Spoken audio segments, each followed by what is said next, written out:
दोस्तों, क्या आप जानते हैं कि परमेश्वर की दृष्टि इस संसार में पाप पर लगी रहती है। परमेश्वर संसार के लोगों के पापों को देखता रहता है और चाहता है कि वे इससे दूर हो जाएं।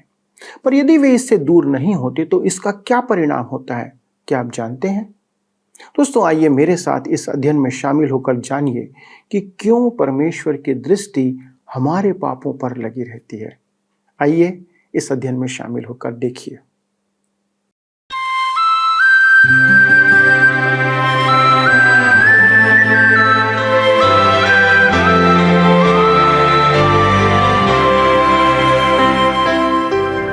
प्रिय मित्रों, आप सभी दर्शकों को हम सबकी ओर से प्रेम भरा नमस्कार।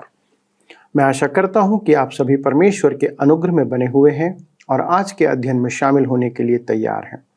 दोस्तों, हमारा यह सत्यवचन कार्यक्रम आपके आत्मिक और सांसारिक जीवन के उत्थान के लिए ही प्रसारित किया जाता है, जिसमें मैं आप सबका पुनः स्वागत करता हूं। दोस्तों, मैं आपके फ़ोन और SMS के लिए भी धन्यवाद देना चाहता हूं, जो हमें प्रतिदिन प्रोत्साहित करते हैं। और आपसे यही निवेदन करता हूं कि आप फ़ोन करना बंद ना करें। पर यदि आपने अभी तक हमें कभी फ़ोन या SMS नहीं किया है तो कृपया आज दिए गए इस नंबर पर हमें फ़ोन या SMS निश्चित करें। दोस्तों, आपको याद होगा कि हम इन दिनों आमोस की पुस्तक से अध्ययन कर रहे हैं और आज हम उसके अंतिम भाग का अध्ययन करने जा रहे हैं। मित्रों, आज के भाग में भी परमेश्वर इस्राएल के पापों के कारण उन पर दंड और पाप के प्रभाव की चर्चा करेगा। परमेश्वर ने कहा है कि वह किसी भी रीति से पाप करने वाले और पाप में जीवन जीने वाले को छोड़ेगा नहीं, पर वे कहीं भी क्यों न छिप जाएं, वह उन्हें उसी स्थान में दंड देगा। पर दोस्तों, आज हमारे लिए एक सांत्वना की बात भी यह है कि परमेश्वर एक दिन इस्राएल को पुनः स्थापित करेगा। परमेश्वर ने जो वाचा बांधी थी उसे वह अंत समय में निश्चित पूरा करेगा। परमेश्वर कभी भी अपनी बातों से नहीं चूकता है, पर कहता है कि वह उन्हें फिर से अपने देश में स्थान देगा और दाऊद को दी गई वाचा को वह पूरी करेगा। तो चलिए मित्रों, हम आमोस नबी की पुस्तक के इस अंतिम भाग का अध्ययन आरंभ करते हैं और जानते हैं कि परमेश्वर आज हमें किस बात को सिखाना चाहता है। मित्रों, आज हम अपने अध्ययन को आमोस नबी की पुस्तक उसके 9 अध्याय के 7 पद से आरंभ करेंगे। आज हम आमोस नबी की पुस्तक के विशेष करके 3 पद से अपना अध्ययन जारी रखेंगे ताकि हम पिछले भाग से मेल बना सकें। आइए हम पढ़ते हैं आमोस नबी की पुस्तक 9 अध्याय उसके 3 पद। लिखा है, चाहे वे कर्मेल में छिप जाएं, परंतु वहां भी मैं उन्हें ढूंढ ढूंढ कर पकड़ लूंगा, और चाहे वे समुद्र की थाह में मेरी दृष्टि से ओट हों, वहां भी मैं सर्प को उन्हें डसने की आज्ञा दूंगा। ध्यान दीजिए, कहता है चाहे वे कर्मेल में छिप जाएं, परंतु वहां भी मैं उन्हें ढूंढ ढूंढ कर पकड़ लूंगा। आज कर्मेल पर हाइफा नगर बसा हुआ है। कर्मेल पर्वत पर पेड़ों की भरमार है और उसकी ऊंचाई लगभग 1800 फुट की है। उस पहाड़ में गुफाएं हैं। कहा जाता है कि समुद्र की ओर उस पहाड़ में 1000 गुफाएं थी। परमेश्वर कहता है कि वह उन्हें वहां से भी खोज निकालेगा। यदि वे समुद्र के तल में भी चले जाएं, तो परमेश्वर से बच नहीं पाएंगे। परमेश्वर से बचना असंभव है। तब आमोस 9 उसके 4 पद में आगे कहता है, और चाहे शत्रु उन्हें हाँक कर बंधुआई में ले जाएं, वहां भी मैं आज्ञा देकर तलवार से उन्हें घात कराऊंगा, और मैं उन पर भलाई करने के लिए नहीं, बुराई ही करने के लिए दृष्टि करूंगा। यहां पर कहता है चाहे शत्रु उन्हें हाँक कर बंधुआई में ले जाएं, यदि वे जान बचाने के लिए बंदी बन जाएं, तो भी वे परमेश्वर के दंड से नहीं बचेंगे। मेरे मित्रों, परमेश्वर से डरना और भविष्य के बारे में भयभीत रहना दुष्टों के लिए अच्छा नहीं है। उनके लिए बचने का कोई मार्ग नहीं है। यदि कोई सोचे कि आत्महत्या करके वह परेशानियों से बच जाएगा, तो वह परमेश्वर के समक्ष और अधिक परेशानी में पड़ जाएगा। यह आग में गिरने के समान है। आमोस 9 उसके 5 में कहता है, सेनाओं के परमेश्वर यहोवा के स्पर्श करने से पृथ्वी पिघलती है और उसके सारे रहने वाले विलाप करते हैं, और वह सब की सब मिस्र की नदी के समान हो जाती है, जो बढ़ती है फिर लहरें मारती और घट जाती है। आप आज उस देश को देखें तो निश्चय ही कहेंगे कि वह दूध और मधु का देश नहीं है। उसकी खेती और सिंचाई की व्यवस्था के उपरांत भी वह दूध और मधु का देश नहीं बन पाया है, क्योंकि आज वह परमेश्वर के दंड के अधीन है। वहां मेरी भेंट एक यहूदी दंपत्ति से हुई। वे मकान खरीदने के लिए वहां आए थे। वे सेवानिवृत्त के बाद वहां रहना चाहते थे, या कम से कम छुट्टी मनाने वहां आना चाहते थे। उसने स्पष्ट कहा, यद्यपि मैंने अपने लोगों की सहायता हेतु यह घर खरीद लिया है, मैं इसमें रहना नहीं चाहता हूं। यह वह देश नहीं है जिसकी चर्चा बाइबल करती है। स्पष्ट है कि उसने भविष्यवाणियां नहीं पढ़ी थी।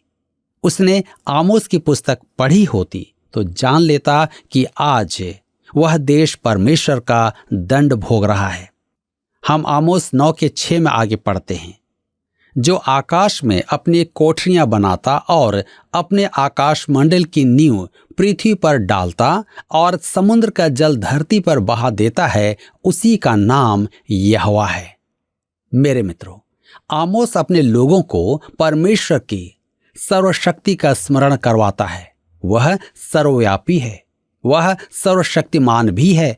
आकाश में सूर्य, चांद, ग्रह, आकाश गंगाएं, संपूर्ण सृष्टि परमेश्वर की आज्ञा मानती है।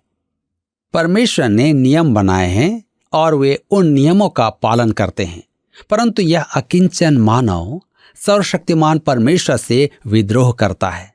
आमोस पूछता है, तुम सोचते हो कि ऐसे परमेश्वर से बच पाओगे, जो आकाश में अपनी कोठरियां बनाता है और अपने आकाश मंडल की नींव पृथ्वी पर डालता है और समुद्र का जल पृथ्वी पर बहा देता है, उसी का नाम यहोवा है। परमेश्वर से बचना असंभव है।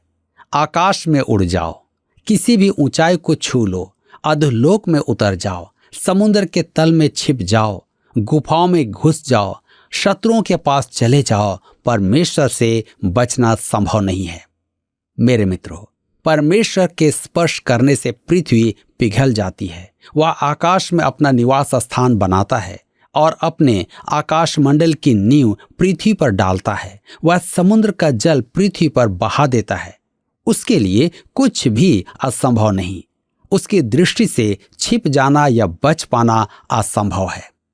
आज संसार में सबसे बड़ा काम जो हम कर सकते हैं वह यह है कि यथासंभव संसाधनों द्वारा परमेश्वर के वचन का प्रचार करें।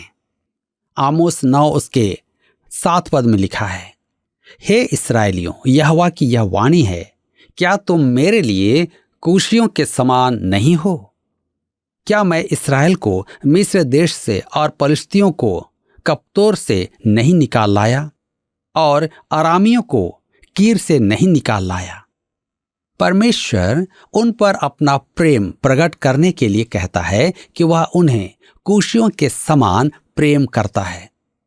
1935 में जब इटली के मुसोलिनी ने आक्रमण किया था, तब मैंने उनके विषय बाइबल की भविष्यवाणियों का अध्ययन किया।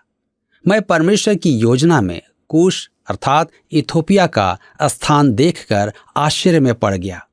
हमारे लिए वह देश छोटा सा है, परंतु परमेश्वर के लिए उसका महान महत्व है।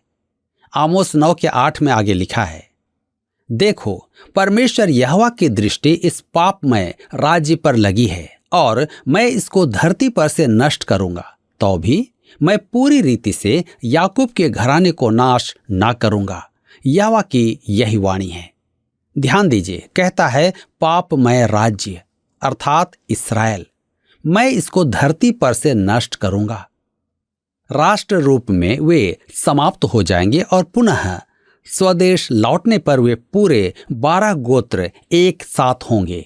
वे दाऊद के सिंहासन पर विराजमान एक ही राजा के अधीन होंगे। आइए आगे देखते हैं आमोस 9 अध्याय के 9 पद। लिखा है, मेरी आज्ञा से इस्राएल का घराना सब जातियों में ऐसा चला जाएगा जैसा अन्न चलनी में चला जाता है, परंतु उसका एक भी पुष्ट दाना भूमि पर न गिरेगा। कहता है, इस्राएल का घराना सब जातियों में ऐसा चला जाएगा जैसा अन्न चलनी में चला जाता है। आज वे संपूर्ण विश्व में तितर बितर हैं, परंतु परमेश्वर के दृष्टि में वे खोए हुए नहीं हैं।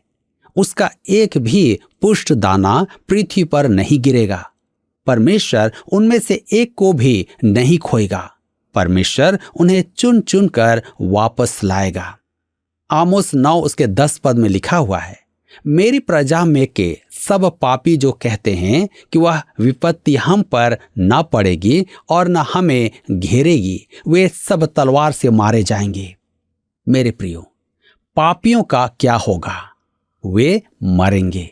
जो परमेश्वर की ओर नहीं फिरेंगे उन्हें परमेश्वर दंड देगा। ऐसा ही कलीसियाओं में है। कलीसिया के सब सदस्यों को उद्धार प्राप्त नहीं है।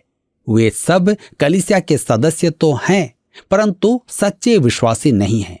रोमियो की पत्री 9 अध्याय उसके 6 पद में पौलुस कहता है, जो इस्राएल के वंश है वे सब इस्राएली नहीं।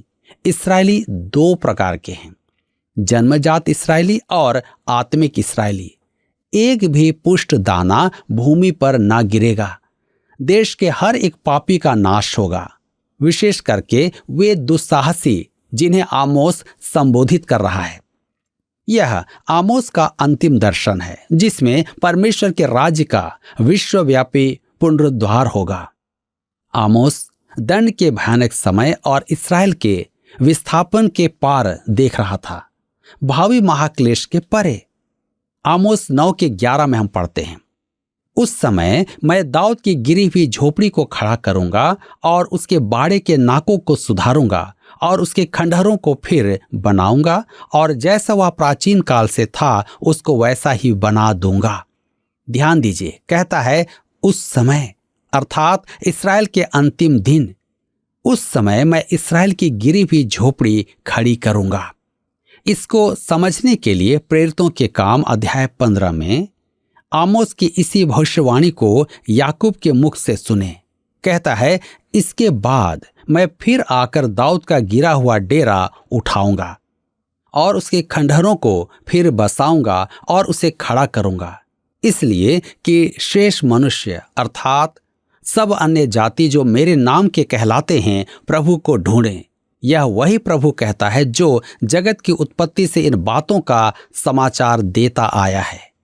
आज परमेश्वर अपने नाम के निमित्त अन्य जातियों से मनुष्यों को बुला रहा है। इसके बाद वह दाऊद का गिरा हुआ डेरा खड़ा करेगा। वह प्रभु राज के विषय कह रहा है। यह महान युग भविष्य का समय है।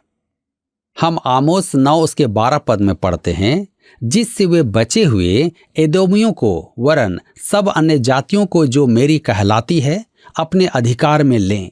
यहोवा जो यह काम पूरा करता है उसकी यही वाणी है। कहता है, उस समय बहुत सी जातियां प्रभु राज में प्रवेश करेगी। हम आमोस 9 के 13 पद में पढ़ते हैं, यहोवा की यह भी वाणी है, देखो ऐसे दिन आते हैं कि हल जोतने वाला लवने वाले को और दाख रौंदने वाला बीज बोने वाले को जा लेगा और पहाड़ों से नया दाख मधु टपकने लगेगा और सब पहाड़ियों से बह निकलेगा। यह एक प्रमाण है कि जब इस्राएल परमेश्वर से आशीष पाएगा तब वहां की भूमि भी आशीषित होगी। परमेश्वर स्पष्ट कहता है कि जब इस्राएल स्वदेश लौटेगा अर्थात जब परमेश्वर उन्हें लौटा लाएगा तब वह देश फिर से दूध और मधु का स्थान होगा। आज उस देश में दूध और मधु की नदियां नहीं बहती है। अतः मैं कहता हूं कि आज यह भविष्यवाणी पूरी नहीं हुई है। यद्यपि यहूदी अपने देश लौट कर आ रहे हैं, वे परमेश्वर की ओर नहीं लौट रहे हैं।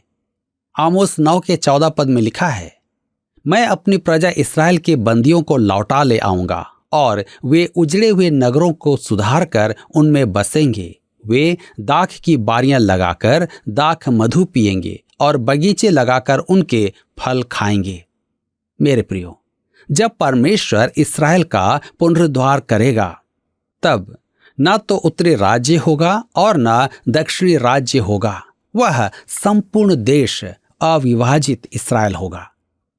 वहां 12 गोत्र एक साथ होंगे। आज वे सब जातियों में बिखरे हुए हैं।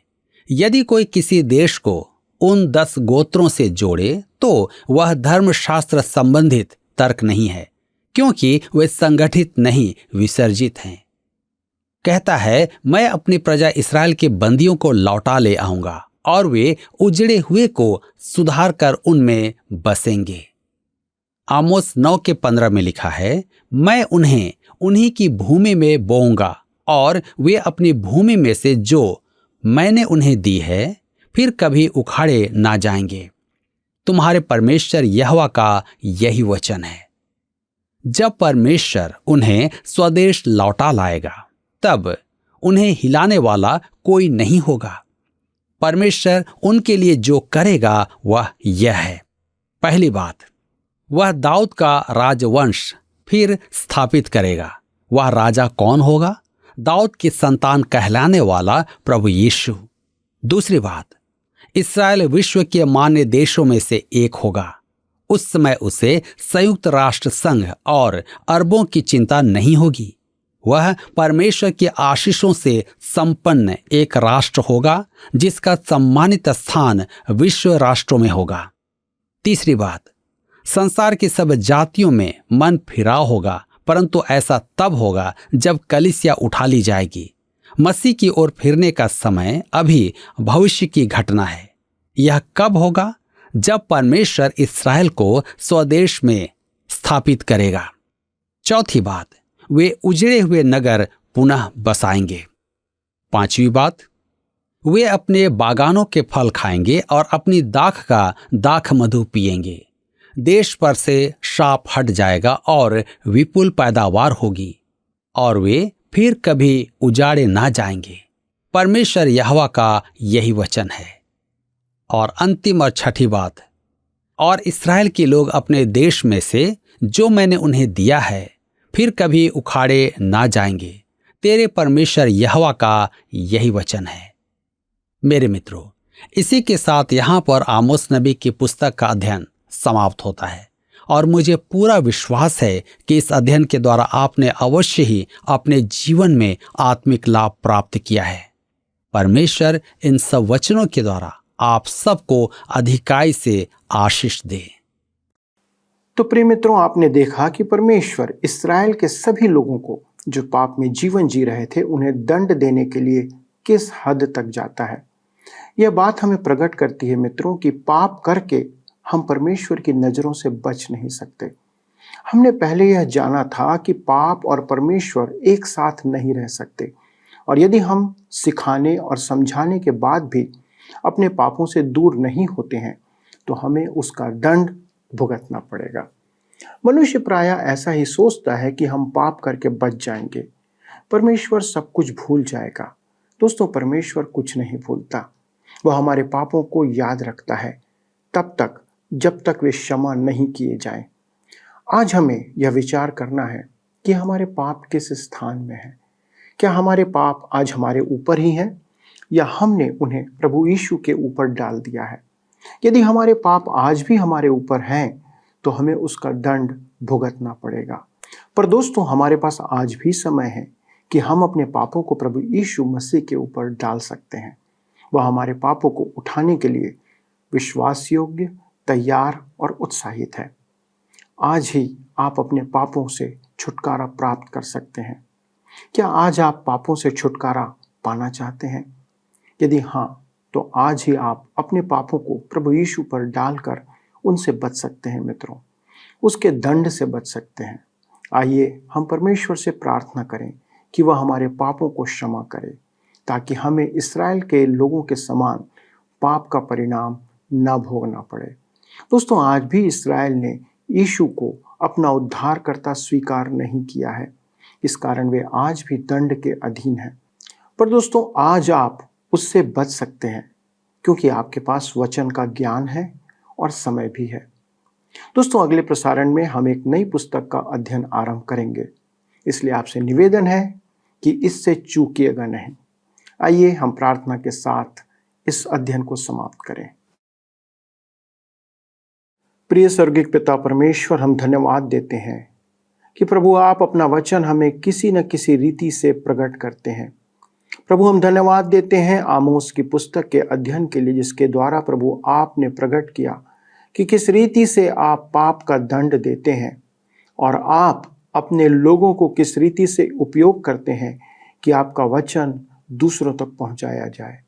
पिता हम धन्यवाद देते हैं ऐसे नबियों के जीवन के लिए जिन्हें आपने उपयोग किया, और हम ये प्रार्थना करते प्रभु कि आज भी आप अपने लिए सेवकों को तैयार करें, जो प्रभु आपका वचन लोगों के बीच में लेके जाए और उसके द्वारा से लोगों का जीवन बदलने पाए।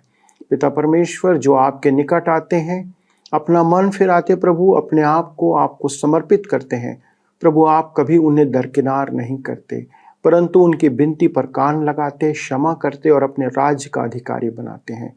हमारे सभी दर्शकों के लिए धन्यवाद देते प्रभु, जो प्रतिदिन इस अध्ययन में शामिल होते आए हैं। अनुग्रह करना पिता कि जो भी शिक्षा उन्होंने इससे प्राप्त की है उस पे वे चलते हुए पाए जाए और आपकी महिमा उनके जीवन से, उनके परिवार से प्रकट हो। हर एक दर्शक को आपके पवित्र सुरक्षित हाथों में समर्पित करते हुए इस विनती को प्रभु यीशु क्रिस्त के नाम से मांगते हैं, आमीन। प्रिय दोस्तों, आज के अध्ययन में शामिल होने के लिए बहुत बहुत धन्यवाद। यदि आपने आमोस की पुस्तक से कुछ अच्छी बात सीखी है और आप हमारे साथ साझा करना चाहते हैं, तो मैं आपसे निवेदन करता हूं कि आप फ़ोन या SMS का उपयोग करें। परंतु यदि आप उन बातों को एक पत्र में लिखकर हमारे साथ साझा करना चाहें, तो इससे उत्तम और कोई बात नहीं होगी। अगले प्रसारण में एक नई पुस्तक के साथ आपके सन्मुख फिर से उपस्थित होंगे। तब तक वचन में बने रहिए, प्रभु की महिमा करते रहें और उसके मार्गों पर चलते रहें। प्रभु आपको अनेक अनेक आशीषों से परिपूर्ण करे। आइए अब हम प्रश्न को देखें। पिछले प्रश्न का उत्तर है सी, बेतेल। इस्राएलियों ने सोने का बछड़ा 2 स्थानों पर स्थापित किया था, एक दान में और दूसरा बेतेल में। आज के अध्ययन पर आधारित प्रश्न है, आमोस द्वारा की गई भविष्यवाणी, दाऊद की गिरी हुई झोपड़ी को खड़ा करूंगा, इसे प्रेरितों के काम की पुस्तक में किसने दोहराया है? ए, पौलुस, बी, पतरस, सी, बरनबास, डी, याकूब। मित्रों, इस प्रश्न का उत्तर हमें कल सुबह 6 बजे से पहले विकल्प A, B, C या D के साथ अपना नाम, पता, स्थान के साथ 9651433397 पर SMS या WhatsApp करें। क्या आपको यह कार्यक्रम पसंद आया? अभी हमें एक मिस कॉल करें और आप अगले विजेता हो सकते हैं।